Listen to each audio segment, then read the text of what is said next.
Hi, everyone, and welcome to Customer Service Training, revised 2025 version.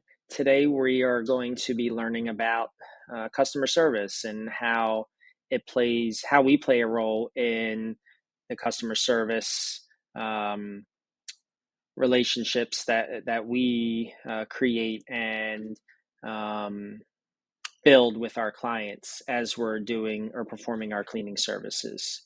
So, introduction to customer service. What is customer service? Customer service is the practice of providing existing and potential customers support to enhance their satisfaction with the company and its products or services, ours being cleaning. Providing customer support means that you are helping the customer find the best solution in the most efficient way while working within the confines of our policies. Customer service is crucial for any business because it helps retain customers and extract more value from them. The primary purpose of customer service is to meet customers' expectations and to ensure they are satisfied with the outcome. Quality customer service ensures that your customers feel valued, appreciated by your business, and treated fairly. Excellent customer service encompasses everything from the path you greet your customers to the action you handle their service complaints. First impressions. How do you create a favorable first impression? First impressions are very important to everyday life. They are the basics of how relationships start and how perceptions are formed. People will very quickly make assumptions based on your personal appearance, including the clothes you wear, how well groomed you are, your facial expressions, and your body language. What are a few competencies that make a good impression? First, personal image. A professional attitude and appearance are essential elements of a good first impression. This is usually distinguished by being appropriate in language and behavior, being credible and honest and caring to help your customers. The four elements of first impression which help create a positive image are clothing, grooming, body language, including etiquette, and vocal communication. Professional dressing and grooming.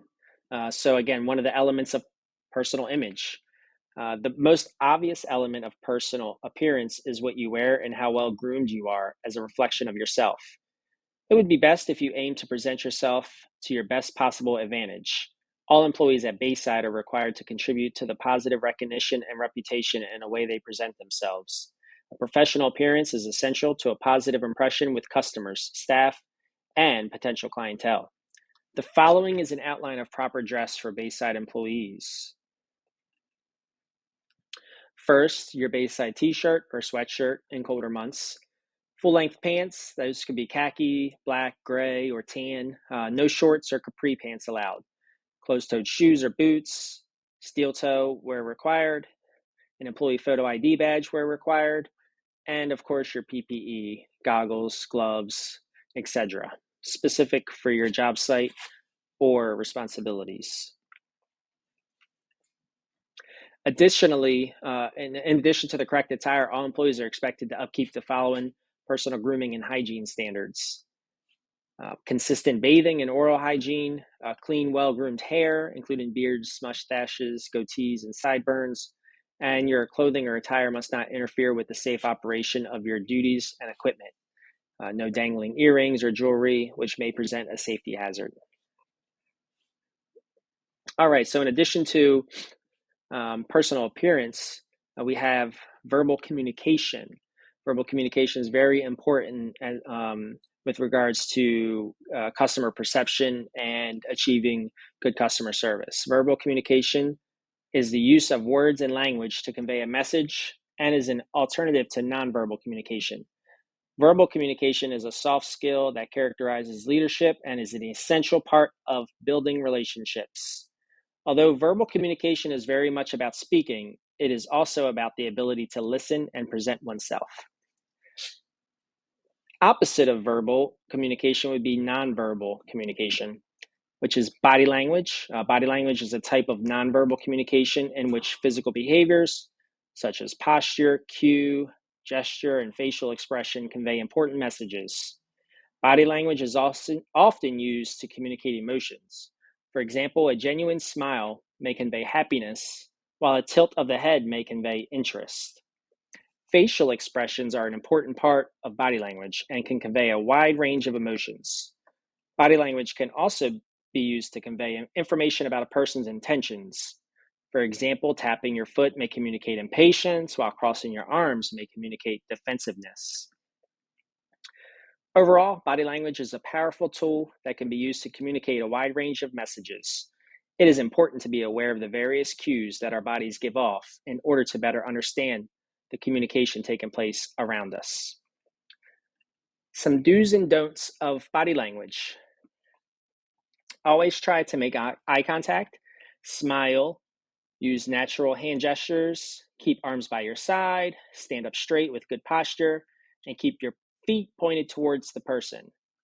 Some don'ts about body language: don't blank too don't blank too much or stare, don't drop your head, don't slump, don't cross your arms while talking, don't have a dominant posture, putting hands in your pockets, and don't cross your feet together.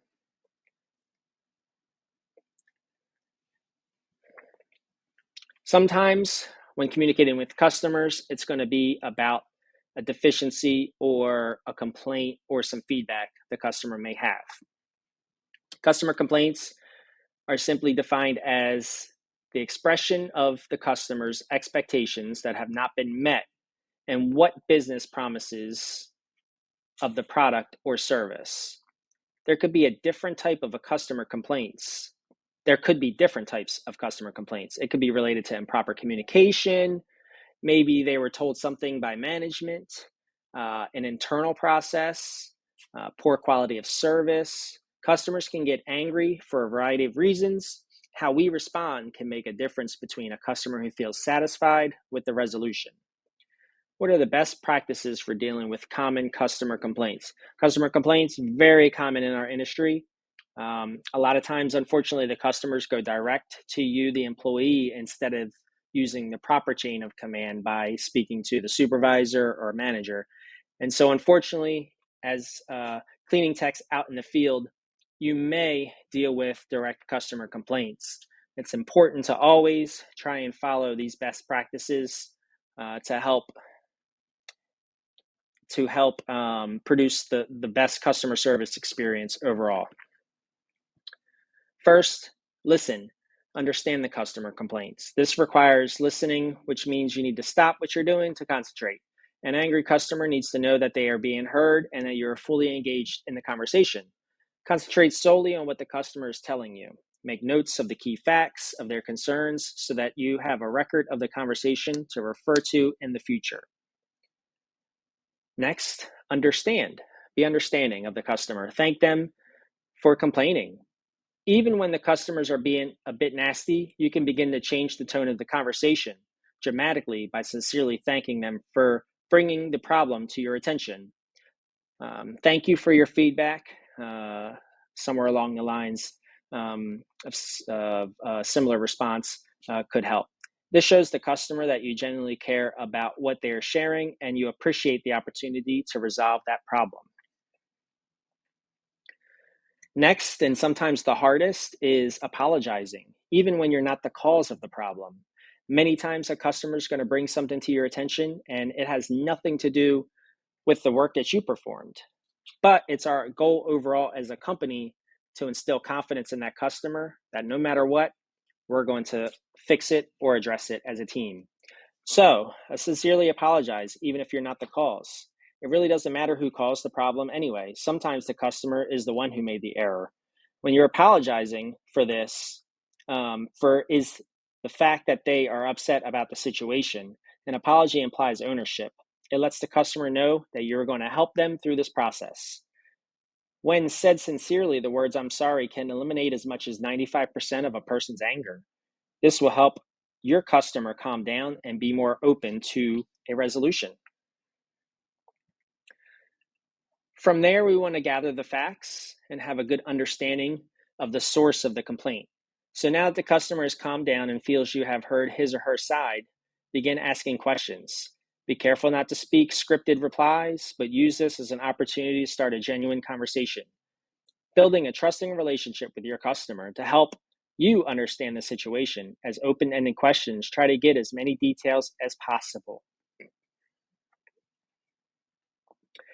Next, we're going to offer a resolution. And sometimes, or solution, sometimes this is a partnership and you have to call your manager and get them to help. Um, and so sometimes if you don't have that solution, your solution may be, hey, I'm going to speak with my manager and they're going to get back to you today with a solution. Whatever it may be, offering a solution happens only after you have sufficient details. Know what you can do and cannot do within your company's guidelines. Making a promise you cannot commit to will only set you back. Remember, when offering a solution, be courteous and respectful. Let the customer know you are willing to take ownership of the issue and tell them what you are going to do to solve the problem. If an employee in another department is better equipped to fix it, help make the transition smooth by explaining the problem so your customer doesn't need to repeat their story.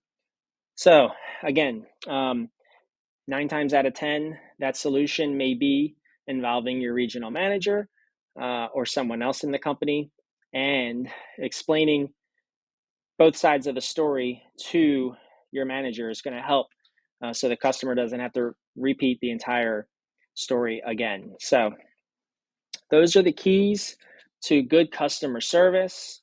If you follow these as cleaning techs in the field, we are going to get customers that are very understanding. They're going to be open to bringing things to your attention more, and they're going to be, they're going to be content in knowing that you are a go-to person. They're going to feel confident knowing that, if they bring something to your attention, it's not going to be a problem. You're going to truly help them. And in my experience, that always goes such a long way in our customer service survey scores, but also just retention. And, and customers so many times just want an open ear and someone to listen and someone to vent to, and know that that person's going to be understanding and be able to get a solution for their pain point that they have that day. So from here, you're going to have a 5-question quiz, and that will conclude our customer service training. Thank you.